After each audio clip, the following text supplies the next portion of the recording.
Hello दोस्तों, स्वागत है आपका हमारे चैनल आरटीए पर, यानी कि राधे टीचिंग अड्डा पर। ठीक है।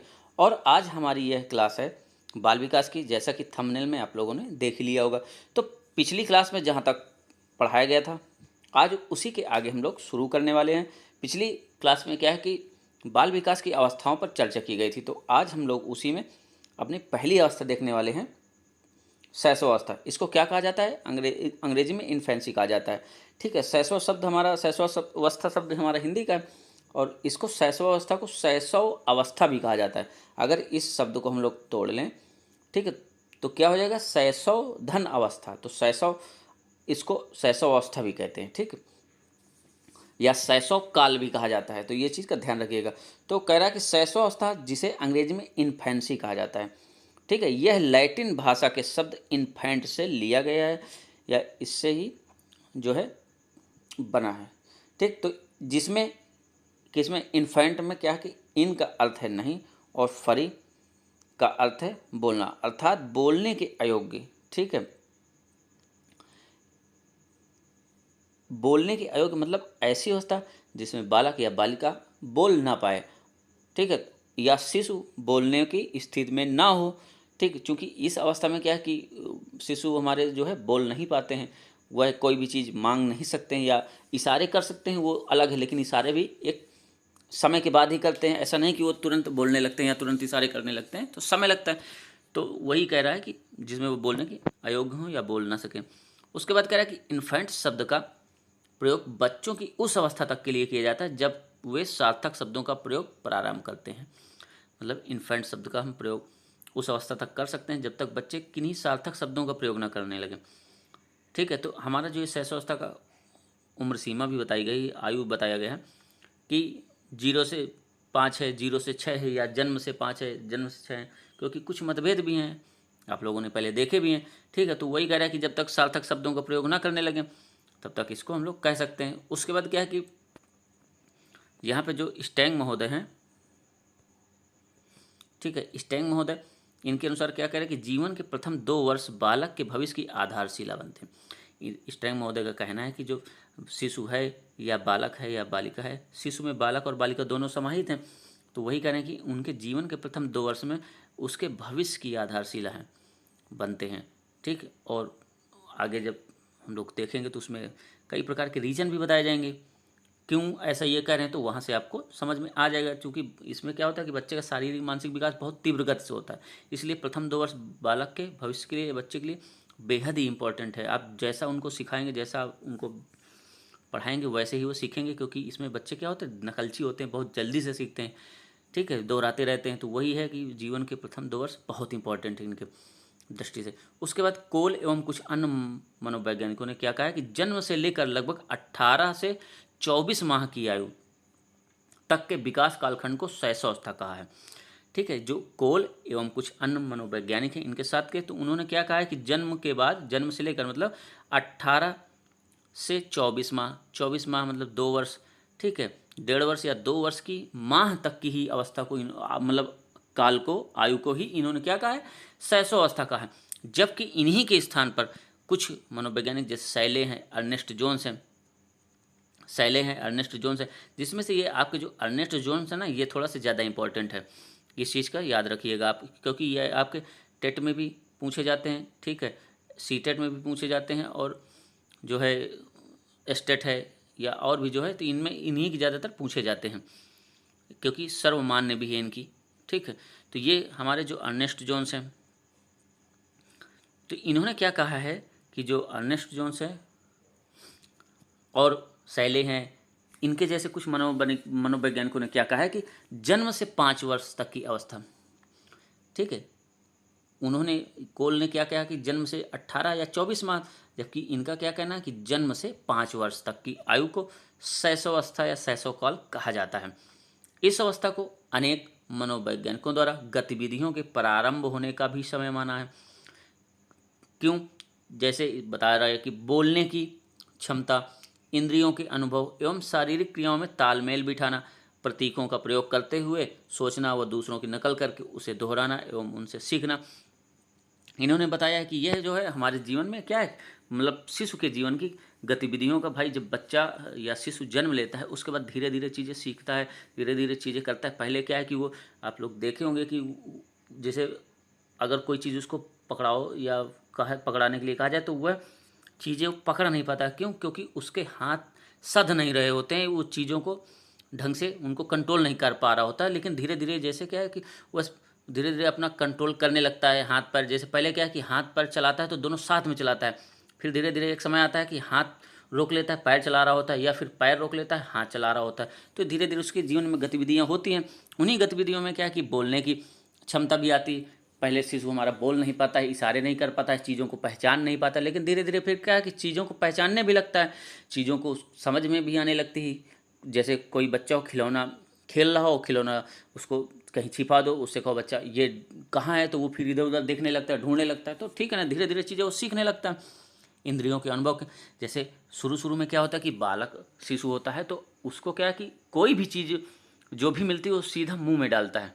ठीक है, तो वो उसके द्वारा उसको जो है पहचानने की कोशिश करता है, क्योंकि सबसे पहले यही इसकी इंद्र जो है सबसे ज़्यादा काम करती है। कोई भी चीज़ देखे भी होंगे, कोई भी चीज़ पाएगा सबसे पहले मुंह में डालेगा वो। ठीक है, फिर धीरे धीरे बाकी चीज़ें सीखता है। फिर उसके बाद क्या कि शारीरिक शारीरिक क्रियाओं में तालमेल बिठाना, बताया ना कि जैसे हाथ पैर में तालमेल बिठाने लगता है या चीज़ों को पकड़ना प्रारंभ कर देता है। प्रतीकों का उपयोग करते हुए सोचना, जब थोड़ा से और बड़ा होता है तो क्या है कि जैसे मान लो हमने उसको एक कुत्ता का प्रतीक दिखाया या कुछ दिखाया, फोटो दिखाया, और सामने आ गया तो फिर वो धीरे धीरे उसको पहचानने लगेगा। ठीक है, और दूसरों की नकल करके उसे दोहराना। मान लीजिए अगर जैसे बच्चे होते हैं, शिशु होते हैं, विद्यालय भेजे जाते हैं, आजकल तो क्या है कि 3 वर्ष की अवस्था में ही उनको विद्यालय भेजा जाने लगा। तो वहाँ क्या है कि उनको अगर कोई चीज़ें सिखाई जाती हैं तो क्या करते हैं कि उनको दोहराने लगते हैं, या फिर क्या है कि अपने ही घर के भाइयों बहनों के, अपने बड़ों की नकल उतारने लगते हैं कोई चीज़ की। ठीक है, तो बताए ना कि इसमें क्या है, सबसे ज़्यादा नकल करने की इनकी क्षमता, मतलब क्षमता क्या है, नकल करने की आदत इनकी बहुत होती है, नकलची होते हैं, और उनको उस बात को दोहराते भी रहते हैं। और अच्छा दोहरा के क्या होता है कि ये सीखते भी हैं दोहरा के, ऐसा नहीं कि ऐसे ही नहीं, उसको दोहरा दोहरा के ये सीखते भी हैं। तो क्या कह रहा है कि उनसे सीखना, तो ये क्रियाएं सब चालू हो जाती हैं। फिर कह रहा है कि जन्म उपरांत, यानी कि जन्म के उपरांत की अन्य अवस्थाओं की तुलना में इस अवस्था में सबसे तीव्र गति से वृद्धि एवं विकास होता है। इसमें क्या है कि बालक के बताए ना कि शारीरिक मानसिक जो है बहुत विकास जो है तीव्र गति से होता है।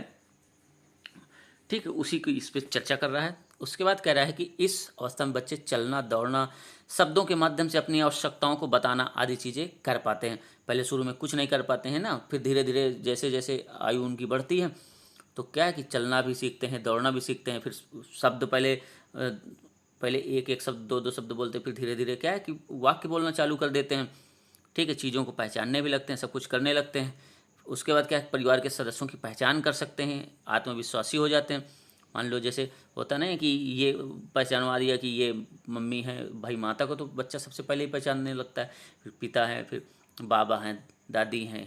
ठीक है, और जो भी रिश्ते हैं उनको पहचान करने लगते हैं। भाई शुरुआत में क्या कि अब डायरेक्ट तो पहचानते नहीं, उनको पहचान करवानी पड़ती, फिर धीरे धीरे क्या कि उनको पहचानने लगते हैं। अगर 4 लोग या 10 लोग के बीच में भी अगर उनको बैठा दिया जाए तो बच्चे तुरंत पहचान जाएंगे कि नहीं ये हमारे बाबा हैं, ये हमारे पापा हैं। ठीक है, तो वही चीज़ है कि बच्चा पहचान करने लगता है। उसके बाद कह रहा है अतः शैशवावस्था तीव्र विकास की अवस्था है। यहाँ पे क्या कह सकते हैं कि शैशवावस्था जो है तीव्र विकास की हमारी अवस्था है। उसके बाद क्या है कि शैशवावस्था को जीवन की सबसे महत्वपूर्ण अवस्था माना गया है, क्योंकि इस काल में शिशु को सर्वाधिक निर्देशन व नियंत्रण किया जाता है।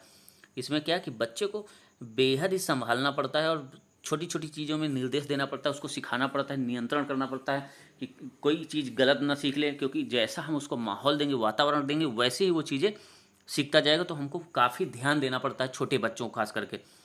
ठीक है, कोई उनके सामने यदि गाली दे रहा है तो उनको लगेगा कि ये अच्छी चीज़ है, क्योंकि जो है नैतिक मूल्यों का अभाव होता है, मतलब उनको ये नहीं पता होता है कि ये अच्छी चीज़ है या गलत चीज़ है। तो यही क्या है कि इन सबको निर्देशन देना पड़ता, नहीं बेटा ये गलत चीज़ है, तो यही सब सिखाना पड़ता है उनको।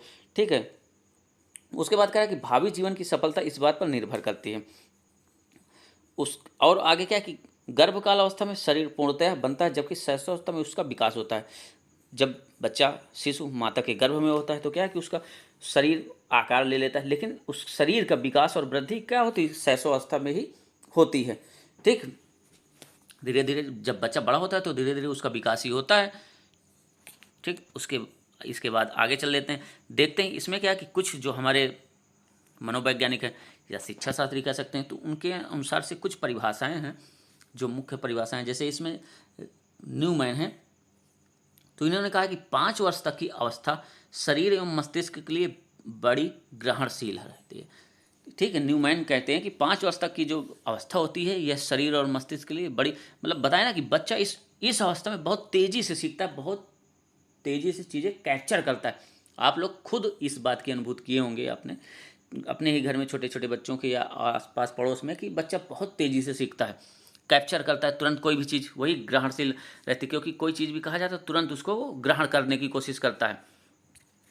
ठीक है, उसके बाद क्या कह रहे हैं कि कुछ मनोवैज्ञानिकों के अनुसार बालक जन्म से लेकर प्रारंभिक 0 से 5 या 0 से 6 वर्षों के काल को शैशवावस्था कहा जाता है। भाई कुछ बताए ना कि इसमें कुछ मनोवैज्ञानिक कहते हैं कि 0 से 5 तक है, और कहते हैं कुछ लोग कहते हैं 0 से 6 वर्ष तक है। तो 0 से 5 या /6 आप इतना याद रखिएगा। ठीक है, कि 0 से 5 /6 ये याद रखिएगा, क्योंकि ऑप्शन वाले बहुविकल्पी में भी आ जाता है या इसकी उम्र पूछी जा सकती है। ठीक है, तो इसको याद रखिएगा। तो कह रहे हैं कि वर्षों के काल को क्या कह, शैशवावस्था कहा जाता है। फिर शैशवावस्था की आयु के निर्धारण पर अभी भी मनोवैज्ञानिकों में मतभेद पाया जाता है। फिर भी इसमें जीवन के पहले 5-6 वर्षों को ही शामिल किया गया। बताया ना कि अभी भी जो है मतभेद है, भाई कोई भी चीज़ हो उनमें मतभेद जरूर होते हैं। तो कोई 5 मानता है, कोई 6 मानता है, तो इसको 5 या 6 वर्षों तक ही माना गया है। उसके बाद बालक के विकास की दृष्टि से इस अवधि का बहुत ही अधिक महत्व होता है। ठीक है, इस समय बालक को जो कुछ सिखाया जाता है उसका प्रभाव तुरंत पड़ता है, क्योंकि बताया ना कि बच्चा बहुत तेज़ी से ग्रहण करता है, बहुत तेज़ी से चीज़ें सीखता है। उसके बाद कह रहा है कि सिगमंड फ्रायड कहते हैं कि यही काल बालक के भावी जीवन की नींव रखता है। जो आपके सिगमंड फ्रायड हैं, इनका मानना है कि यह जो बच्चा का शिशुकाल है या शैशवकाल है या शैशवावस्था है, यह बालक के भावी जीवन की नींव है। मेन भाई, यदि आप बच्चे को अच्छे संस्कार देंगे इस अवस्था में, तो बच्चा बड़ा होकर अच्छे गुणों वाला होगा। और यदि इसी में आपने संस्कार गलत दे दिए या उसको वातावरण गलत दे दिए, तो क्या हो जाएगा कि फिर जीवन की नींव ही जब कमज़ोर हो जाएगी। भाई बचपन में ही अगर कोई चीज़ मान लीजिए चोरी करता है या कुछ ऐसी चीज़ करता है, और आप उसको प्रोत्साहित कर रहे हैं, प्रोत्साहन दे रहे हैं, कुछ नहीं कर रहे हैं, तो उसको तो लगेगा कि ये मैं सही चीज़ कर रहा हूँ। और अगर वहीं पे उसको आप कंट्रोल करें या उसको समझाएं, नहीं बेटा ये गलत चीज़ है, गाली देना गलत चीज़ है, तो क्या है कि कहीं ना कहीं उसमें आगे जीवन में सही रहता है। नहीं तो बचपन में ही चीज़ें सही या खराब की जा सकती हैं। तो वह उसमें क्या होता है कि इसीलिए कहा जाता है कि अपने आसपास के पर्यावरण वातावरण का विशेष महत्व होता है। ठीक है, फिर उसी में फ्रायड महोदय ने ही कहा है कि मनुष्य को जो कुछ बनना होता है वह प्रारंभ के 4-5 वर्षों में बन जाता है। फ्रायड इसमें कह रहे हैं कि मनुष्य को जो कुछ बनना होता है, शिशु को जो कुछ बनना होता है, वह प्रारंभ के 4-5 वर्षों में ही बन जाता है। इनका मानना है उसी में ही, जैसे कहावत अपने गांव देहात में चलती है कि पूत के पाँव पालना में दिख जाते हैं। तो वही चीज़ है कि उसी अवस्था में भाई आप जैसा बच्चे को सिखाएंगे, जैसा बच्चे को बनाना चाहेंगे वैसा बना सकते हैं। यदि उसको चोर बनाना है तो आप चोरी करना सिखाएंगे, या उसको और डॉक्टर इंजीनियर बनाना चाहते हैं या जो भी आप करना चाहते हैं, तो उसको वैसे ही माहौल देंगे तो वो वैसी ही चीज़ें करेगा। या फिर घर में जैसे हैं लोग, उनका जो है प्रभाव पड़ता है बच्चे के ऊपर। ठीक है, तो जो ये वाली फ्रायड की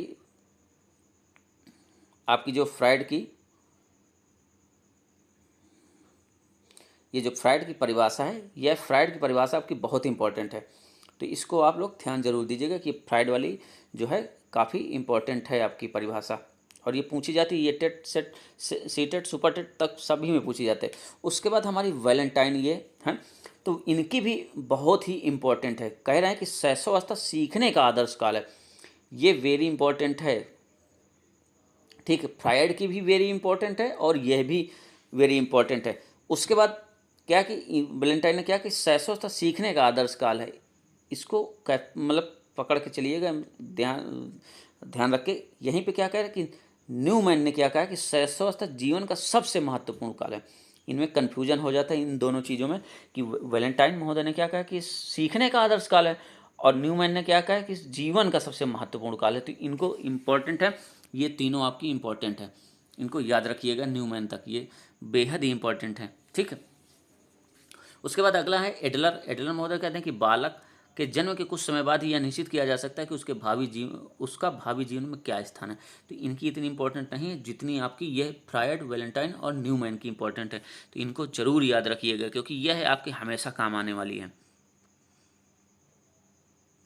ठीक है, उसके बाद क्रो है।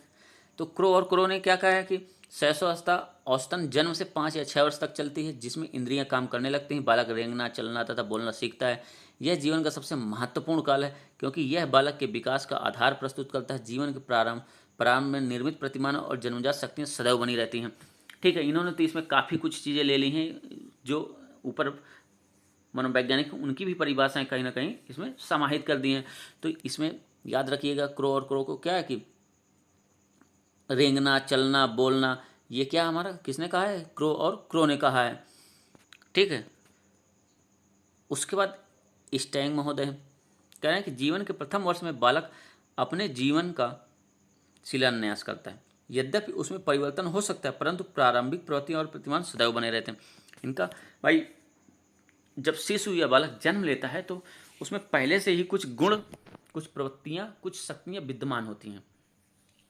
ठीक है, पिछली क्लासों में इसकी चर्चा की गई है कि बच्चों में जन्मजात शक्तियाँ होती हैं। ठीक है, वो अपने माता पिता हैं, दादी बाबा हैं या और बाकी पारिवारिक जनों से मिलती हैं उनको, तो वही क्या कि जन्मजात शक्तियाँ या प्रवृत्तियाँ होती हैं। ठीक है, तो कह रहा है कि वो नहीं, मतलब उनको नहीं कुछ सुधार किया जा सकता है, लेकिन क्या कि वह आपके साथ सदैव बनी रहेंगी। उसके बाद कह रहे हैं कि गुड इनफ है हमारे। कहते हैं कि व्यक्ति का जितना भी मानसिक विकास होता है उसका आधा 3 वर्ष की आयु तक हो जाता है। ये गुड इनफ की भी इम्पोर्टेंट है क्योंकि कथन कई बार इनका आ जाता है कि व्यक्ति का जितना भी मानसिक विकास होता है, मतलब पूरी जब तक व्यक्ति जीवित रहता है या जितनी उसकी आयु होती है उसमें जितना भी मानसिक विकास होता है उसका आधा 3 वर्ष में की आयु में ही हो जाता है। इनका यह मानना है गुड इनफ का। ठीक है, तो ये भी आपकी परिभाषा इंपॉर्टेंट है। तो ये जो कुछ इंपॉर्टेंट बताई गई इनको जरूर याद रखिएगा।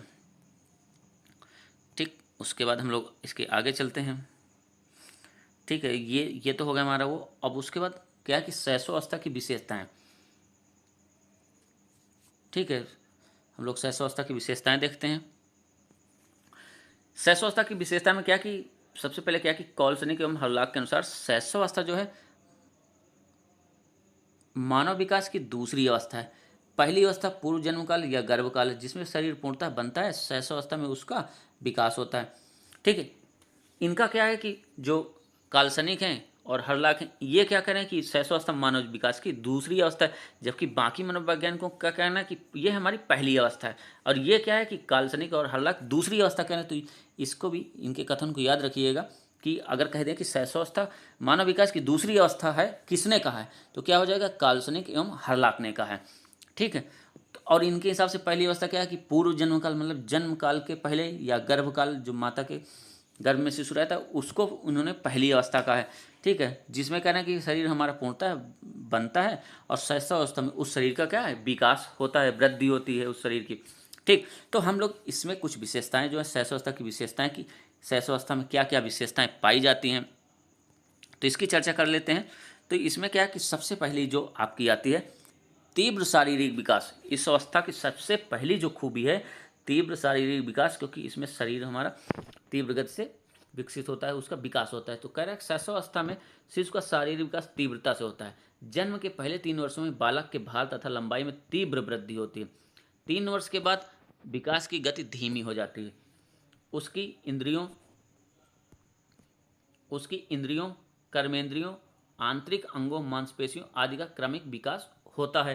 प्रथम 3 वर्षों में उसकी ऊंचाई 4 से 5 इंच तक बढ़ जाती है। इस प्रकार पहले 2 वर्षों में उसकी बाहें 2 गुनी एवं टांगे 1.5 गुनी हो जाती हैं। ये इन्होंने इसमें क्या शरीर की माप भी बता दी है। तो आप अगर इतना याद रखते हैं तो ठीक है, नहीं तो आपको कुल मिला के इसकी पहली विशेषता याद रखने की तीव्र शारीरिक विकास। इसमें आप सीधा लिखिएगा कि शिशु का शारीरिक विकास इस अवस्था में बहुत ही तीव्र गति से होता है। ठीक है, उसके बाद दूसरा जो है हमारा, ठीक, दूसरा कह रहा कि तीव्र मानसिक विकास। पहले तीव्र शारीरिक विकास हो गया, दूसरा हमारा तीव्र मानसिक विकास हो जाएगा। तो इसमें क्या है कि शारीरिक विकास के साथ साथ बालक का मानसिक विकास जैसे ध्यान, स्मृति, कल्पना, संवेदना एवं प्रत्यक्षीकरण आदि का विकास भी तीव्र गति से होता है। ठीक है, जब भाई बच्चे का शारीरिक विकास हो रहा है उसके साथ में मानसिक विकास भी तीव्र गति से होता है। तो उसमें क्या है कि बच्चे को जैसे है कि ध्यान है, स्मृति, मान लीजिए कोई चीज़ ध्यान लगाने को कहा जाए तो वो बच्चा सोचने लगता है। कोई चीज़ पूछी जाए कि ये कहाँ रखी तो ध्यान लगाता है। आपने देखा होगा कि वो अपने जो है दिमाग में जोर डालने के लिए उंगली से टच करता रहता है और सोचता रहता है, तो वही ध्यान लगाता है कि कहाँ पे रख दी है उसी, या स्मृति है वो है अपनी स्मृति जो उसने पहले से अपनी स्मृति में चीज़ें समाहित कर रखी, उसमें से क्या है कि वो खोजता है, फिर देख सोचता है कि कहाँ पे। कल्पना है, ऐसे ही कल्पना करता है उसी चीज़ में। संवेदना है, किसी भी चीज़ को लेकर क्या है कि उसके अंदर संवेदना आ जाती है। उसके बाद क्या है प्रत्यक्षीकरण। मान लो अगर उससे बालक से है, बच्चे से है, कह दिया जाए, अगर उसको कोई खिलौना ही दिया गया हो तो कह दिया जाए कि, या जैसे हम लोग चित्र, काफ़ी सारे चित्र जो है बच्चे के सामने रखे हुए हैं, उससे कह दिया जाए कि इसमें जो है कैट कौन सी है, ठीक है ना, बिल्ली के लिए कह दिया जाए कि बिल्ली कौन सी है, तो वह क्या करेगा कि उन चित्रों में से उठा के आपके सामने रख देगा। जब रख देगा या आपके सामने शो कर देगा तो उसी को क्या कहते हैं प्रत्यक्षीकरण। प्रत्यक्ष मतलब क्या होता है, जो हमारे सम्मुख हो, और प्रत्यक्षीकरण मतलब सम्मुख दिखाया जा सके, ठीक है ना। तो बालक जब किसी वस्तु को बालक से कहा जाए कि यह चीज़ कहाँ है, या पूछा जाता है ना कि चाचा कहाँ हैं, दादा कहाँ हैं, उससे पूछते हैं ना तो बताते ना ये दादा हैं, ये चाचा हैं, ये बाबा हैं, ठीक। तो वह यही प्रत्यक्षीकरण है कि सामने वह आपके सामने प्रस्तुत कर रहा है साफ सीधा सीधा कि ये हैं ये, तो ये आपका प्रत्यक्षीकरण हो जाएगा, ठीक है। तो ये हो गया। उसके बाद कह रहा है कि उसकी इंद्रियों का क्रमिक विकास होता है। भाई उसकी जो इंद्रियाँ होती हैं, कर्मेंद्रियाँ, ज्ञानेंद्रियाँ, वह धीरे धीरे क्या है विकसित होती हैं, उनका विकास होता है, तभी तो वो चीज़ें जानने पहचानने लगता है, बोलने लगता है, सुनने लगता है, चीज़ों को क्या है, किसी को स्वाद से पहचानने लगता है, जीवा से पहचानने लगता है कि ये क्या है। उसको अगर पानी दिया जा रहा है, दूध दिया जा रहा है, ठीक है, या कुछ उसी में कुछ घोल के दिया जा रहा है या कुछ भी दिया जा रहा है, तो वो उसमें अंतर धीरे धीरे करने लगता है चीज़ों को। भाई उसको पहले सिखाया गया है, फिर धीरे धीरे वही अपनी स्मृति से उसको जो है याद करके बता देगा कि यह चीज़ यह है, ठीक है। उसके बाद कह रहा है कि यह माना जाता है कि शिशु के कुल विकास का आधा भाग 3-4 वर्ष की आयु तक पूर्ण हो जाता है, ठीक है। इनका मानना है कि शिशु का जो कुल विकास होता है वह आधा 3-4 वर्ष की अवस्था तक हो जाता है। उसके बाद कह रहे हैं कि 3 वर्ष की आयु में सभी मानसिक शक्तियाँ 3 वर्ष तक की आयु में सभी मानसिक शक्तियाँ भी अपना कार्य प्रारंभ कर देती हैं। भाई ये मानसिक शक्तियाँ ही तो हैं, ध्यान है, स्मृति, कल्पना, संवेदना और प्रत्यक्षीकरण, ये क्या मानसिक शक्तियाँ ही हैं, ठीक है। तो क्या है कि इनका जो है कार्य प्रारंभ हो जाता है, बच्चा इनको प्रयोग करने लगता है। उसके बाद हमारा अगली जो है हेडिंग है कल्पनाशीलता है, ठीक है। कल्पनाशीलता है, कह रहा है कि शैशवावस्था में बालक कल्पना जगत में विचरण करने लगता है, उसी को वास्तविक दुनिया समझता है, उसे परियों की कहानियाँ सुनना अच्छा लगता है, ठीक है। शैशवावस्था में बालक क्या है, जैसे आपने कभी कभी देखा होगा कि बच्चा सोते सोते क्या है कि एकदम से मुस्कुराने लगता है, फिर रोने लगता है। गौर कीजिएगा, कभी छोटा बच्चा जब शिशु होता है तो अचानक से वो क्या है कि सोते सोते क्या है वो रोने लगता है या फिर उसी में मुस्कुराने लगता है, तो ठीक है वह कल्पना जगत में ही विचरण कर रहा होता है। और ऐसे, और जैसे अपने घर में दादी नानी होती हैं तो क्या है कि उनको परियों की कहानियाँ सुनाती हैं और बच्चों को काफ़ी अच्छी भी लगती हैं कहानियाँ, तो उन्हीं उन्हीं कहानियों में वह खोया रहता है और उसी को समझने लगता है कि नहीं यही वास्तविक दुनिया है। चूँकि उसको क्या है कि ये समझ नहीं होती है कि क्या सही है क्या गलत है, तो उसको जो चीज़ बताया गया तो वही चीज़ों में वह क्या है खोया रहता है। इसीलिए कह रहे हैं कि ये जो है उसी को वास्तविक दुनिया समझने लगता है। इसी में कुप्पू स्वामी एक हमारे हैं, वो क्या कहते हैं कि 4 वर्ष के बालक के संबंध में एक अति महत्वपूर्ण बात है उसकी कल्पना की सजीवता, ठीक है। वह सत्य व असत्य में भेद नहीं कर सकता। अब उसको परियों की कहानी सुनाई जाती है या जैसे कह देते हैं ना कि रो रहा होता है या कोई चीज़ की जिद कर रहा होता है तो ये हो जाता है कि चुप हो जाओ नहीं अभी झोली बाबा आ जाएगा, चुप हो जाओ नहीं अभी साधु बाबा, चुप हो जाओ नहीं तो अभी भूत आ जाएगा, है ना। तो वो क्या है कि उसको पता नहीं कि भूत आएगा, भूत है भी कि नहीं है, उसको नहीं पता है। तो उसी में क्या है कि भेद नहीं कर पाता, इसलिए वह उसको लगने लगता है कि नहीं हाँ भूत है, ये होगा वो होगा, ठीक है। इसी में कभी कभी क्या है कि जब बच्चे को ज़्यादा डरवा दो तो बच्चा डरने लगता है, वास्तव में उसका डर बना रहता है आगे तक की आयु तक, ठीक। तो वही है कि भेद नहीं कर पाता है वह सत्य और सत्य में, उसको जब भाई पता है नहीं कोई चीज़, ठीक, अतः वह असत्यभाषी जान पड़ता है। मतलब जैसे उसको भाई परियों की कहानी सुनाई या कुछ भी सुनाई तो, या उस कभी कभी बच्चा कहने लगता कि नहीं वो ऐसा हुआ, वो ऐसे आई, या भूत आया था, ये कौन किया, भूत किया। तो वो क्या है कि उस, तो भाई अब सब बड़ों के सामने जब कोई कहेगा तो उसको, बड़ों को तो यही लगेगा ना बच्चा तो झूठ बोल रहा है, ऐसी चीज़ें तो होती नहीं कोई, ठीक। तो इसलिए वह असत्यभाषी मतलब झूठ बोलने वाला हमको प्रतीत होता है कि बच्चा तो झूठ बोल रहा है, लेकिन उसको लगता है कि नहीं यही सही है, ठीक। इस अवस्था में 3 से 4 वर्ष की शिशु अर्ध स्वप्नों में रहते हैं, ठीक है। वह अर्ध स्वप्नों में वह स्वप्न देखते रहते हैं, उसी में वो खोए रहते हैं इस काल में, इसलिए कल्पना की अधिक सजीवता पाई जाती है, ठीक है। तो ये हो गया हमारा कल्पनाशीलता हो गया। उसके बाद अगला क्या है, सीखने की प्रक्रिया में तीव्रता। शैशवावस्था में क्या है कि सीखने की प्रक्रिया में तेजी से विकास होता है, वह अनेक आवश्यक बातों को बहुत शीघ्रता से सीख लेता है, ठीक। कोई भी चीज़ हम लोग सिखाते हैं तो बच्चा बहुत तेज़ी से सीखता है, बहुत तेज़ी से उनको ग्रहण करता है, ठीक है। इसी में गैसल कहते हैं कि शिशु अपने पहले 6 वर्षों में उसके बाद के 12 वर्षों से दोगुना सीख लेता है। इसको भी याद रखिएगा कि गैसल ने कहा है कि शिशु जो है अपने पहले 6 वर्षों में यानी कि शैशवावस्था में, उसके बाद के 12 वर्षों में यानी कि बाल्यावस्था और किशोरावस्था की तुलना में शैशवावस्था में दोगुना सीख लेता है। जितना उनमें सीखता है उससे दोगुना सिर्फ प्रारंभ अवस्था में ही वो सीख लेता है। अतः शैशवावस्था में बालक के अंदर सीखने की तीव्रता देखी गई है, और यह आप लोगों ने अनुभूत भी की होगी, और आजकल तो बच्चे और एडवांस हो रहे हैं, ठीक। तो ये हो गई सीखने की प्रक्रिया में तीव्रता। उसके बाद अगला पॉइंट क्या है, पर निर्भरता।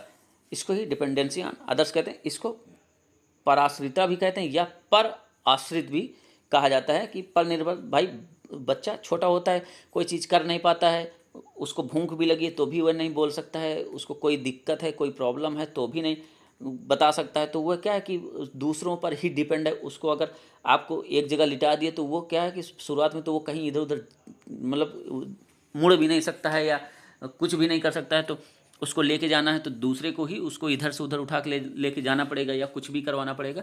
तो इसीलिए वह क्या है कि वह डिपेंड रहता है दूसरों पर, ठीक है। तो कह रहा है कि शैशवावस्था में बालक पहले कुछ वर्षों में पराश्रित होता है। पराश्रित मतलब दूसरों पर ही आश्रित होता है। उसका जीवन असहाय होने के कारण वह अपनी समस्त आवश्यकताओं की पूर्ति जैसे भोजन है एवं अन्य शारीरिक आवश्यकताओं के अलावा प्रेम व सहानुभूति पाने के लिए भी दूसरों पर, विशेषकर माता पिता एवं परिवार के अन्य सदस्यों पर, विशेषकर माता पर निर्भर रहता है।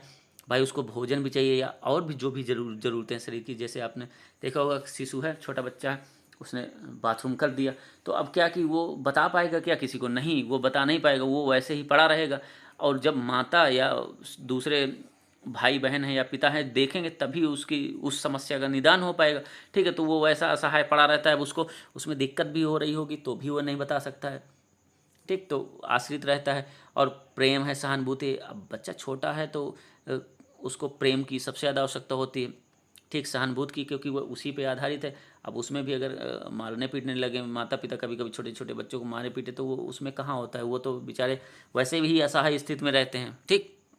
तो ये होगा हमारी पर निर्भरता या पर आश्रितता, ठीक। उसके बाद जो है अगले पॉइंट पे हम लोग चलते हैं जिसमें है जिज्ञासा। अगला पॉइंट है जिज्ञासा, ठीक। कहता है कि शैशवावस्था में जिज्ञासा की प्रबलता पाई जाती है। भाई जब बच्चा का शारीरिक मानसिक विकास तेजी से होता है तो इसमें जिज्ञासा भी पाई जाती है, क्योंकि उसके लिए सभी चीज़ें नई नई होती हैं। वह संसार में आता है तो उसको हर एक चीज़ नई लगती है, उसको बेहद ही जिज्ञासा होती है, ठीक है। आप चलिए आगे देखते हैं, पहले इसको देखते हैं कि क्या शैशवावस्था में जिज्ञासा की प्रबलता पाई जाती है। वह अपरिचित वातावरण के बारे में जानने के लिए अपने से बड़ों व माता पिता के साथ घूमना पसंद करता है, ठीक है। वह भाई संसार में जब आता है तो उसको प्रत्येक चीज़ उसके लिए नई होती है, वह उन चीज़ों के बारे में जानने के लिए उत्सुक रहता है। इसलिए आपने देखा होगा कि माता पिता के साथ घूमना पसंद करता है, या दादी बाबा रहते हैं तो बस क्या इशारा करता है कि हमको गोदी में ले लो और हमको घुमाओ, जैसे इशारा करेगा बाहर ले चलो, बाहर की ओर इशारा करेगा, ठीक है। देखे होंगे आप भी लोग, अनुभूत पक्का किए होंगे, इसमें तो दो राह नहीं है, ठीक है। तो वह चीज़ों को जानने के लिए, चूंकि उनको नई नई चीज़ें दिख रही हैं, उनको समझ में नहीं आता तो क्या है कि जिज्ञासु प्रवृत्ति के होते हैं, तो वही सब करने के लिए वो इशारे करते हैं कि हमको घुमाओ या बाहर लेके चलो। इसीलिए बच्चा घर के अंदर रहना कम, बाहर रहना ज़्यादा पसंद करता है। ठीक है। उसके बाद क्या है कि वह अपने आसपास के वातावरण की प्रत्येक वस्तु को समझने का प्रयास करता है। वह अपने खिलौनों का विभिन्न प्रकार से प्रयोग करता है। उसको फर्श पर फेंक सकता है, उसके भागों को अलग अलग कर सकता है। वह बहुधा अपने खिलौनों को विभिन्न विधियों से रखने का प्रयत्न करता है। जब बच्चा शिशु होता है तो मान लीजिए 1 साल 2 साल तक तो वो पहले कुछ कर नहीं पाता, फिर धीरे धीरे जैसे जैसे बड़ा होता है तो क्या करता है, उसको खिलौने दे दो तो वह खिलौनों को देखे होंगे आप कि उन्हीं को तोड़ता रहेगा। पता चले इधर उधर करने लगेगा, ये अपना ही छिपा देगा, फिर अपना ही खोजेगा। ठीक है। उसको कभी फर्श पर फेंकेगा और फिर रोएगा, तो ऐसी ही चीज़ें वो करता रहता है, उन्हीं में इधर उधर अपना करता रहता है वो। ठीक। उसके बाद क्या है कि इस प्रकार की क्रियाओं द्वारा वह अपनी जिज्ञासा को संतुष्ट करने की चेष्टा करता है। ठीक है ना, कि वो देखे होंगे कि बच्चा तमाम है, कभी इधर करेगा कभी उधर चीज़ें करेगा, तो ये अपने को वो संतुष्ट करता है। उसके बाद कह रहे विभिन्न वस्तुओं के बारे में जानने के लिए वह क्यों और कैसे प्रश्न पूछता है। शिशु का मानसिक विकास ज्ञानेंद्रियों के माध्यम से होता है। ठीक है। विभिन्न वस्तुओं के बारे में जानने के लिए वह पूछेगा कि क्यों है, कैसे है, क्या है। जैसे हमारे हमने क्लास में भी बताया था अपने वहाँ सामने महाविद्यालय में कि हमारे घर के सामने एक छोटी सी बच्ची है, बालिका है। तो वह क्या करती है कि ज़्यादातर यही इशारे करती है कि मुझको बाहर घुमाओ, छत लेके चलो या फिर दरवाजे के पास बाहर लेके आओ। तो वह चीज़ों को, नई नई चीज़ों को देखती है और एकदम अचरज से उनको देखती है। गाड़ी निकलेगी तो एकदम बोलती है कि मतलब लेके चलो लेके चलो। ठीक है। तो उसको उसके लिए सब चीज़ें नई। और दूसरी बात क्या है कि वह चीज़ों को पूछती है कि यह क्या है। ठीक। और बच्चा इसमें सवाल बहुत करता है, चूंकि उसके क्या है कि सब चीज़ें उसके लिए नई होती हैं, तो इसलिए वह उनसे पूछता रहेगा कि यह क्या है। अब जैसे बताया ना कि छोटी सी बच्ची वो पूछती रहती है कि ये क्या है, ये क्या है, ये क्या है। तो इसमें क्या है कि बच्चों को डांटना नहीं चाहिए कि डांट दिया जाए कि नहीं ये वो, उनको चीज़ें सब नई दिखती हैं, तो इसीलिए वो जानने की बहुत इच्छुक होती है। इसलिए तभी तो उनको क्या कहा गया कि जिज्ञासु प्रवृत्ति के कहा गया है। ठीक है। तो ये हो गया हमारा। उसके बाद हम लोग चलते हैं अगले पॉइंट पर। अगला पॉइंट है हमारा दोहराने की प्रवृत्ति। ठीक है। दोहराने या अनुकरण की प्रवृत्ति। इसमें क्या है कि शैशवावस्था में दोहराने की प्रवृत्ति जो है बहुत प्रबल होती है। ठीक है। इसमें उसमें क्या है, शब्दों में, वाक्यों में, गतियों को दोहराने की विशेष प्रवृत्ति पाई जाती है। आप देखे होंगे कि बच्चा शिशु हमारा क्या है कि 3 वर्ष 4 वर्ष में, अब तो 3 ही वर्ष में है, या 4 वर्ष में या 5 वर्ष में आप विद्यालय भेजने लगते हैं, तो उसको विद्यालय में अगर कोई कविता सुनाई गई है या कोई चीज़ बताई गई तो वह घर आकर भी उन चीज़ों को दोहराता रहता है। ठीक है। तो वही है कि इसमें दोहराने की प्रवृत्ति उनको पाई जाती है और ऐसे ही वो लोग सीख भी लेते हैं। उसके बाद जैसे खेल और गीत जैसी अनुक्रिया को वह बार बार दोहरा कर देखते हैं। उनको आनंद का अनुभव भी होता है। बार बार कोई चीज़ को वो जब करते हैं ना तो उनको अच्छा भी लगता है, और आप लोगों को भले या बड़ों को भले ही इरिटेटिंग लगता है या ये लगता है कि उतनी देर से बस यही चीज़ कर रहा है, लेकिन उनको क्या है कि उसी बात को बार बार दोहराने में उनको आनंद, खुशी मिलती है। ठीक। अपनों से बड़ों का अनुकरण करने में उन्हें विशेष आनंद प्राप्त होता है। देखे होंगे कि जैसे कि बच्चे होते हैं, छोटे छोटे होते हैं, कि अगर उनके घर में दादी बाबा होते हैं, डंडा लेके चल रहे होते हैं, तो आप देखे होंगे कि वो भी उनकी नकल करने के लिए डंडा लेके चलने का वो करते हैं, पूरा पूरा वैसे ही उनकी नकल करते हैं। तो क्या कि उनको अच्छा लगता है, उनको खुशी मिलती है। अब उनको ये तो थोड़ा ना पता है कि ये अच्छी चीज़ है कि ये है, तो उनको बस उस समय क्या है कि खुशी से मतलब होता है, आनंद से मतलब होता है। तो ऐसी हरकतें वह करते रहते हैं। ठीक है। उसके बाद हम लोग चलते हैं अगले पॉइंट पे, नैतिक भावना का अभाव। ठीक है। इसमें क्या है कि नैतिक जो भावना होती है उसका पूर्ण अभाव होता है। ठीक। कह रहे हैं कि नैतिक भावना का अभाव, उनको भाई ये नहीं पता होता कि क्या अच्छा है क्या बुरा है। तो वही कह रहे हैं, शैशवावस्था में बालक में नैतिकता का अभाव पाया जाता है। इस आयु काल में बालक को उचित अनुचित एवं अच्छी बुरी बातों का ज्ञान नहीं होता है। फलतः वह उन सभी कार्यों को करता है जिसमें उसे आनंद की अनुभूति होती है, भले ही वह अवांछनीय ही क्यों न हो। इस प्रकार उसमें नैतिकता का अभाव होता है या पूर्ण अभाव होता है। बताया ना कि जैसे क्या है कि अगर कोई चीज़ कर रहे होते हैं, या जैसे बताया अभी पहले ही, इसके पहले बताया कि दादी बाबा हैं उनके घर में, अब अगर वो जैसे खांसते होंगे ना तो वैसे ही वो भी खांसते हैं, या वैसे ही वह एक्टिंग करते हैं, या उनका सीन वैसे ही अनुकरण करते हैं। डंडा लेके वो चलने को वैसे ही प्रयास करते हैं, या कोई भी चीज़ और कोई है तो अगर उसकी नकल उतारते हैं तो उनको यह नहीं पता है कि यह अच्छा चीज़ है कि बुरी चीज़ है। कोई अगर बड़ा है घर में और गाली दे रहा है तो उन उसको अगर गाली देते हुए वो सुनेंगे तो अपन वो छोटे बच्चे भी वैसे ही करने का प्रयास करते हैं, तो उनको यह नहीं पता है। जैसे प्यार प्यार में क्या है कि घर में बच्चों को बिगाड़ दिया जाता है कि पता चले गाली देना सिखाया जाता है, तो फिर वो गाली देते हैं तो उनको अच्छा लगता है, एकदम खुशी से वो चहकने लगते हैं, या कोई भी कार्य उस तरह करके एकदम खुशी से होते, तो उनको ये नहीं पता कि यह अच्छी चीज़ है कि गलत चीज़ है ना। इसीलिए कहा जाता है कि नैतिक भावना को उनमें अभाव होता है। उसके बाद अगला पॉइंट है हमारा आत्म प्रेम की भावना। इस काल में बालक में आत्म केंद्रिता क्या है, आत्म केंद्रिता व स्वार्थ की प्रबल भावना होती है। ठीक, वह अपने माता पिता भाई बहन आदि का प्रेम प्राप्त करना चाहता है, पर साथ ही वह यह भी चाहता है कि यह प्रेम क्या उसके अतिरिक्त और किसी को न मिले, और यदि माता पिता भाई बहन आदि के द्वारा किसी के प्रति प्रेम व्यक्त किया जाता है तो वह उसे ईर्षा हो जाती है, वह अपने खिलौनों को किसी को दूसरे को देना पसंद नहीं करते।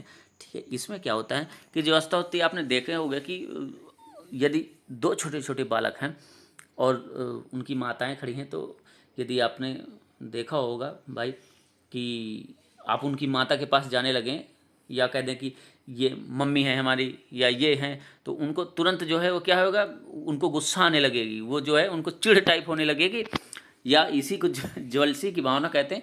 तो उनको वो चीज़ होगा, वो सिर्फ सेल्फ सेंटर्ड कह रहा है कि आत्म केंद्रित होता है, और स्वार्थ वह बहुत ही बच्चा इसमें स्वार्थी होता है, बस उस मम्मी उसकी हैं तो बस उसी की हैं, उसके अलावा वह अपने भी भाई बहन से ही उनको क्या है कि जो है उसको वो हो जाने का कि नहीं मेरी मम्मी हैं।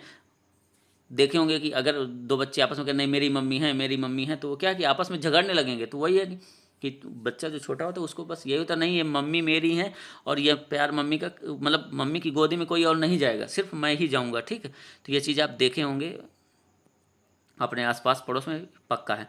ठीक है, उसी और क्या कि इसी में क्या कहता है कि भाई बहन है, जैसे खिलौना उलौना ले लिए तो उसी में एक दूसरे को खिलौने देना पसंद नहीं करते हैं, उसी में क्या है उनको ये होता है कि नहीं हम खिलौना नहीं देंगे। ठीक है, तो वो यही चीज़ देखने को मिलती है और ज़रूर देखे होंगे आप लोग। फिर अगला है हमारा पॉइंट इसमें क्या है कि काम प्रवृत्ति। ठीक है, तो फ्राइड के अनुसार क्या कह रहा है कि शैशवावस्था में शिशु की प्रेम भावना काम प्रवृत्ति पर आधारित होती है। इसमें जो फ्राइड हैं हमारे, तो इनका ये इस चीज़ में इन्होंने गहन अध्ययन किया है कि शैशवावस्था में जो शिशु का प्रेम होता है या प्रेम की जो भावना होती है वह काम प्रवृत्ति पर आधारित होती है। ठीक, यह प्रवृत्ति अधिक प्रबल होती है, परंतु शिशुओं में वयस्कों की तरह नहीं होती। भाई जब किशोरावस्था में यह सब चीज़ें ज़्यादा समझ में आती हैं, लेकिन शिशुओं में यह सब चीज़ें समझ में नहीं आती हैं। और इन्होंने तरीके भी बताए कि शिशु का अपने अंगों से प्रेम करना, अपने हाथ पैर का अंगूठा चूसना, माता का स्तनपान करना, ये आदि सब इन्होंने क्या है कि ये सब काम प्रवृत्ति के सूचक बताए हैं इन सब चीज़ों को। तो फ्राइड का मानना है कि इसमें बच्चों में काम प्रवृत्ति होती है उस समय। ठीक, उसके बाद अगला पॉइंट है संवेगों का प्रदर्शन। ठीक है, इसमें क्या कि बालक के जन्म के समय उसमें उत्तेजना के अलावा कोई अन्य संवेग नहीं पाया जाता है। ठीक है, और ब्रिजेज कहते हैं कि 1932 में अपने अध्ययनों के आधार पर घोषित किया कि 2 वर्ष की आयु तक बालक में लगभग सभी संवेगों का विकास हो जाता है। जबकि क्या कि बाल मनोवैज्ञानिकों यहाँ शिशु के मुख्य रूप से 4 संवेग माने गए हैं। उनका मानना है कि बच्चा जब जन्म लेता है तो उसमें क्या है कि 4 प्रकार के संवेग उनके अंदर होते हैं। कौन सा? भय होता है, क्रोध होता है, प्रेम होता है, पीड़ा होती है। जब हम बच्चे को डांटते हैं या हम लोग प्यार करते हैं तो देखो प्रेम तुरंत समझ आता है कि माता या पिता या भाई बहन उसको प्रेम कर रहे हैं, प्यार कर रहे हैं। अगर तेजी से उनको डांट दिया जाए तो वो समझ जाते हैं कि क्रोध कर रहे हैं। ठीक है, और अगर जब क्रोध करेंगे तो उनको भय भी लगता है कोई चीज़ करने से, तो और अगर उनको कोई कष्ट होती है तो पीड़ा भी होता है। तो वही चीज़ें ये कह रहे हैं। ठीक है, इस आयु तक उसमें पीड़ा, भय, प्रेम एवं क्रोध जैसे संवेगों का प्रारंभ हो जाता है। वह इन चारों को लगभग समझने लगते हैं। ठीक है, और जैसे जैसे बालक और बड़ा होगा, मतलब 5वीं 6वीं वर्ष की आयु तक आता लगेगा, तो उनको और ये सब चीज़ें समझ में ज़्यादा आने लगती हैं। उसके बाद अगला पॉइंट है अकेले व साथ खेलने की प्रवृत्ति। ठीक है, अकेले व साथ खेलने की प्रवृत्ति, इसमें क्या है कि बालक कभी अकेला खेलता है तो कभी दूसरों के साथ में खेलता है। वही चीज़ है, देख लीजिए कि शिशु पहले अकेले तथा बाद में दूसरों के साथ खेलने की प्रवृत्ति जागृत होता है। जब बच्चा पहले छोटा होता है तो वह अकेले खेलता है, लेकिन जैसे जैसे थोड़ा थोड़ा बड़ा होने लगता है तो उसकी आयु के जो बच्चे मिलने लगते हैं उनके साथ में वह खेलने लगता है, और उन्हीं के साथ खेलने में आनंद का क्या है, अनुभव भी प्राप्त करने लगता है। इस अवस्था में वह विभिन्न प्रकार की वस्तुओं से खेलना पसंद करता है।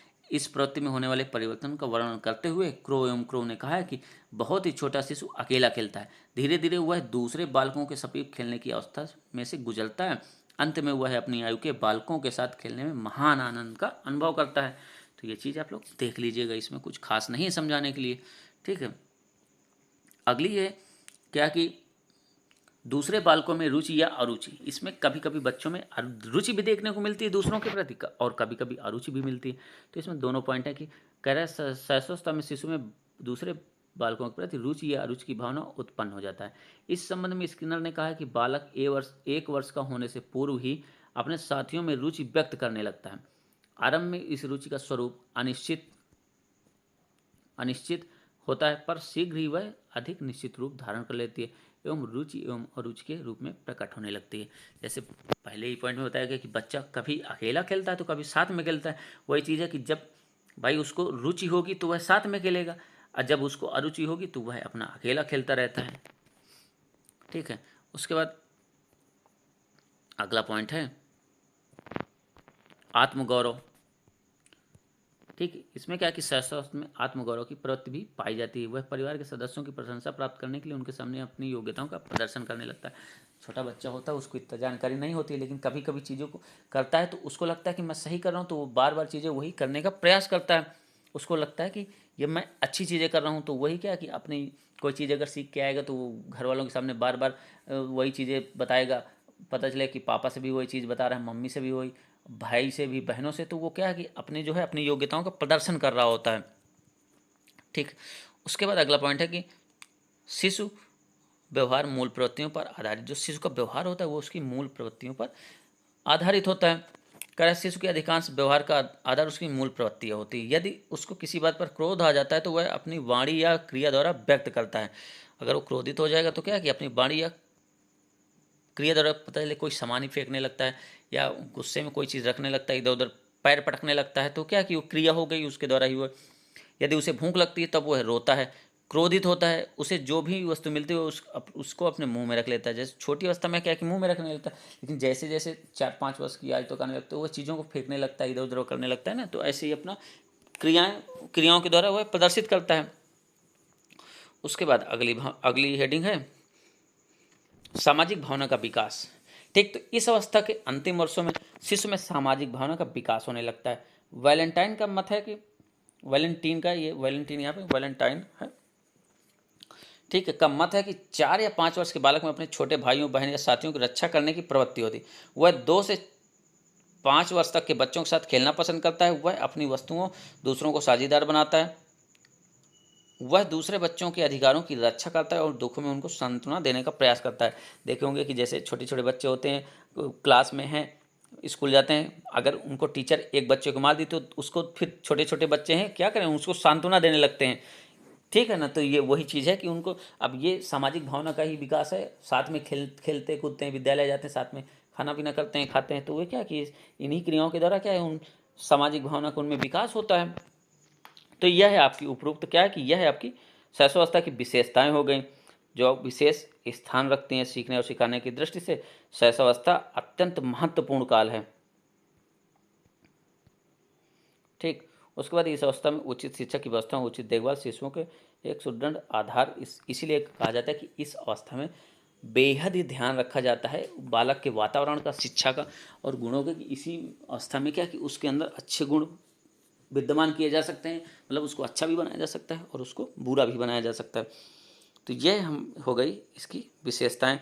उसके बाद शिशुओं में क्या है कि कुछ हैं शैशवावस्था में शिक्षा का स्वरूप। आज ये वीडियो में शैशवावस्था पूरी खत्म हो जाएगी, तो इसको भी जरूर देखिएगा कि शैशवावस्था में शिक्षा का स्वरूप है, वो तो विशेषताएं हो गई, और इसमें शिक्षा का स्वरूप जैसे क्या है, पहले नंबर पे क्या हो जाए कि पालन पोषण। उसमें क्या है, शारीरिक विकास की तीव्रता के कारण माता और पिता अध्यापकों को उसके स्वास्थ्य का पूरा ध्यान रखना चाहिए। कि उसको लालन पोषण में उसके कोई चीज़ की कमी ना होने पाए, तो उसके स्वास्थ्य का विशेष ध्यान रखना चाहिए, उसके भोजन पानी का, ठीक है ना। तो ऐसे में क्या होगा कि बालक हष्ट पुष्ट रहेगा, उसका शारीरिक स्वास्थ्य अच्छा रहेगा तो मानसिक स्वास्थ्य भी उसका अच्छा रहेगा। उसके बाद स्वच्छ वातावरण है। बालक को क्या है कि स्वास्थ्य में बालक के शारीरिक व मानसिक विकास की पूर्णता के लिए उचित वातावरण, मतलब चाहे घर हो, चाहे विद्यालय हो, चाहे आसपास का क्षेत्र, तो कहीं भी उसको स्वच्छ वातावरण, उचित वातावरण, जिसमें बच्चा अच्छे से अच्छी चीज़ें सीख सके। ऐसा ना हो कि गाली गलौज सीखे या मारपीट करना सीखे, तो ये स्वच्छ वातावरण बेहद ही जरूरी है। उसके बाद स्नेहपूर्ण व्यवहार, माता पिता हो या अध्यापक हो, बालक के प्रति सहानुभूति या स्नेहपूर्ण व्यवहार जरूर होना चाहिए। नहीं ऐसे में क्या है कि बालक डरने लगता है या चीज़ों को अच्छे से कर नहीं पाता, सीख नहीं पाता। अगर सहानुभूति रखेंगे तो, चूंकि इस अवस्था में बालक चीज़ों को बहुत पूछता है कि क्या है, कैसे है, या उसको नई नई चीज़ों की जानकारियाँ चाहिए। बच्चा आपसे प्रश्न करेगा, पता चले आप उनको मारने कूटने लगे, तो ऐसा नहीं, उसको स्नेह से प्यार से समझाएं कि बेटा ये ऐसे होता है, ये है, ठीक है ना। तो उसके साथ स्नेहिल व्यवहार करना चाहिए। फिर जिज्ञासा की संतुष्टि, इसमें क्या बताया कि जिज्ञासा बहुत होती है, तो इसमें अभिभावक को उसकी जिज्ञासा शांत करने के लिए उसके प्रश्नों का उचित उत्तर अवश्य देना चाहिए। अगर गलत उत्तर देंगे तो वह गलत चीज़ें सीखेगा, अगर उचित उत्तर देंगे तो अच्छी चीज़ें सीखेगा। और अगर उन प्रश्नों का जवाब नहीं देंगे, उसको मारेंगे कूटेंगे, तो फिर ये गलत चीज़ हो जाएगी, फिर वह पता चले प्रश्न भी पूछना आपसे बंद कर देगा, ठीक है। उसके बाद इसके आगे चलते हैं।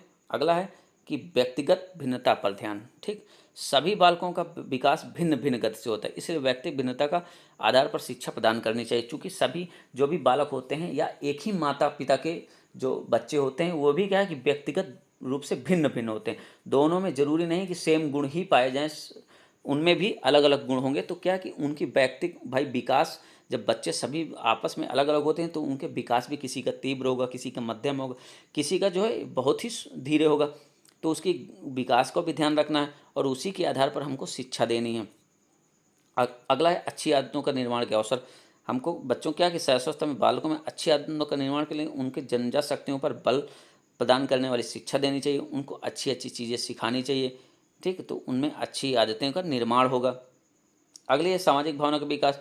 शैशवावस्था में सामाजिक भावना के विकास पर बल देना चाहिए। बालक को आत्म प्रदर्शन करने के समुचित अवसर भी देना चाहिए, ठीक है ना। इसमें क्या है कि बालक के सामाजिक भावना, जैसे विद्यालय में कोई आप कोई चीज़ कार्य करवा रहे हैं, या किसी खेल द्वारा, किसी क्रिया द्वारा बच्चे को कोई चीज़ सिखा रहे हैं, या ग्रुपिंग के द्वारा क्या है कि कोई आपने एक चित्र दे दिया कि इसमें आप लोग मिलके एक हाथी का स्ट्रक्चर है, या एक गाय का, या किसी का भी जानवर का है, या किसी पशु पक्षी का है, या मानव का ही, तो उसमें आप कह दिए कि इसको आप लोगों को क्या करना है, इसके हाथ पैर ये सब रखे हुए हैं, आपको इस चित्र में संजोना है कि कहाँ पे हाथ आएगा, कहाँ पे पैर आएगा, या हाथी है तो कहाँ पे पूंछ आएगी, कहाँ पे उसके कान आएंगे, ठीक। तो उसको क्या है कि आत्म प्रदर्शन करने के लिए, उसकी कुशलता दिखाने के लिए उसको हमें मौका भी देना चाहिए। तो ऐसे में क्या है कि सामाजिक भावना का विकास भी होगा। उसके बाद क्या है कि कर्मेंद्रियों तथा ज्ञानेंद्रियों का विकास, ठीक है। अगला हो जाएगा कर्मेंद्रियों और तथा ज्ञानेंद्रियों का विकास। इसमें क्या है कि कर्मेंद्रिय तथा ज्ञानेंद्रियों का प्रशिक्षण इंद्रियों के विकास के लिए शैशवावस्था में क्रिया अथवा खेल पर आधारित शिक्षा की व्यवस्था करनी चाहिए। इसमें क्या है कि बच्चों की जो कर्मेंद्रियों और ज्ञानेंद्रियों का विकास जितना हम करेंगे तो वह उतना ही अच्छे से चीज़ों को सीखेगा। इसके द्वारा क्या है कि हमको बच्चों को क्रिया द्वारा, बच्चा करके सीखने में ज़्यादा माहिर होता है और करके सीखने में चीज़ें अच्छे से सीख भी जाता है। और खेल खेल पे जैसे जोड़ घटाना है या कोई भी जानकारी देना चाहते हैं, अगर हम उसको खेल खेल से देना चाहते हैं तो वह अच्छे से सीखता है।